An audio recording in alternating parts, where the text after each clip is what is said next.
भारत और कई एशियन देशों में तो कोरोना महामारी बिल्कुल कंट्रोल में है, मगर कई यूरोपियन और दुनिया के बाकी देशों में स्थिति दिन ब दिन भयानक होते जा रही है। ब्रिटेन के पीएम बोरिस जॉनसन ने तो कोरोना महामारी के चक्कर में भारत के गणतंत्र दिवस 26 जनवरी के दिन होने वाले फंक्शन का स्पेशल गेस्ट बनने के न्योते को भी अस्वीकार कर दिया।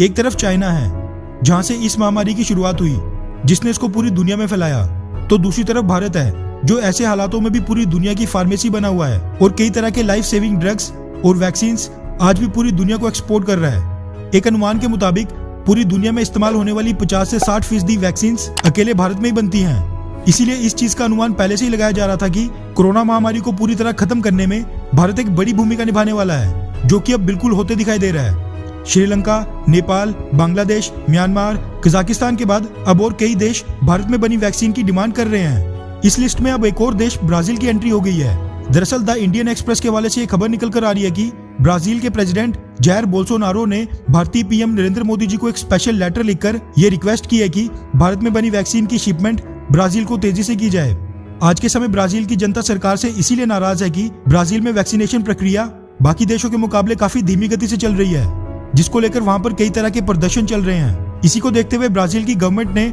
भारतीय पीएम मोदी जी को भेजे लेटर को सार्वजनिक करते हुए बताया कि उन्होंने भारत से मदद की गुहार लगाई है। लेटर के मुताबिक ब्राजील ने भारत से अनुरोध किया है कि भारत अपनी वैक्सीन जरूरतों को बाधित किए बिना ब्राजील को एस्ट्राजेनेका वैक्सीन के 2 मिलियन यानी कि करीब 20 लाख डोजेस जल्द से जल्द इमरजेंसी बेसिस पर मुहैया करवाए। ब्राजील में आज की डेट में कोरोना महामारी काफी तेजी से फैल रही है और वहां पर आज के दिन करीब 50,000 के आसपास केसेस रोजाना आते जा रहे हैं और वहां पर कुल मरीजों की संख्या 80 लाख के पार हो चुकी है और वहां पर कोरोना महामारी के कारण मौत का आंकड़ा 2 लाख के पार हो चुका है। इसीलिए ब्राजीलियन प्रेसिडेंट को चिंता है कि अगर वैक्सीनेशन प्रक्रिया समय से नहीं हुई तो ब्राजील को काफी बड़ा नुकसान हो सकता है। इसी के साथ भारत की बात करें तो भारत पर दबाव बस ब्राजील से नहीं है। भारत के पड़ोसी देशों को छोड़कर दुनिया के और कई देश हैं जो भारतीय वैक्सीन की आस लगाए बैठे हैं और ब्राजीलियन प्रेसिडेंट जायर बोल्सोनारो जैसे कई और देशों के राष्ट्राध्यक्ष भारत से मदद इसीलिए मांग रहे हैं क्योंकि उनके देश की सेहत के साथ साथ उनका पॉलिटिकल करियर भी खतरे में आ सकता है, जैसे कि अमेरिका के चुनावों में हुआ था, जहां पर कोरोना महामारी से निपटने में लापरवाही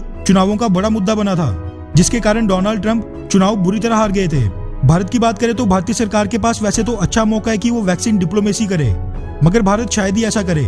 क्योंकि इस पर कई लोगों की सेहत निर्भर करती है। इसीलिए भारतीय सरकार को यह सुनिश्चित करना चाहिए कि जो भारत में वैक्सीन बनाने वाली कंपनियां काम कर रही हैं वो बिल्कुल निष्पक्ष होकर वैक्सीन के ऑर्डर पूरे करें और आज के समय कमाई से ज्यादा जन सेवा पर ध्यान दें, क्योंकि ये देखा गया है कि कई यूरोपियन वैक्सीन निर्माता कंपनियां जो देश वैक्सीन का ज्यादा दाम दे रहा है उसी को पहले वैक्सीन बेच रही हैं, जिसके चक्कर में अमीर देशों में तो वैक्सीन प्रक्रिया बिल्कुल तेजी से चल रही है, मगर गरीब देश काफी पीछे रह गए हैं। भारत की बात करें तो भारत में कई राज्यों की सरकारें ये ऐलान कर चुके हैं कि उनके राज्य में कोरोना वैक्सीन बिल्कुल फ्री होगी। मगर आपको क्या लगता है कि क्या भारत में कोरोना वायरस की वैक्सीन पूरी तरह फ्री होनी चाहिए या फिर बीपीएल कार्ड होल्डर यानी कि बस बिलो पॉवर्टी लाइन वाले लोगों के लिए फ्री होनी चाहिए? नीचे कमेंट करके अपनी राय जरूर बताएं।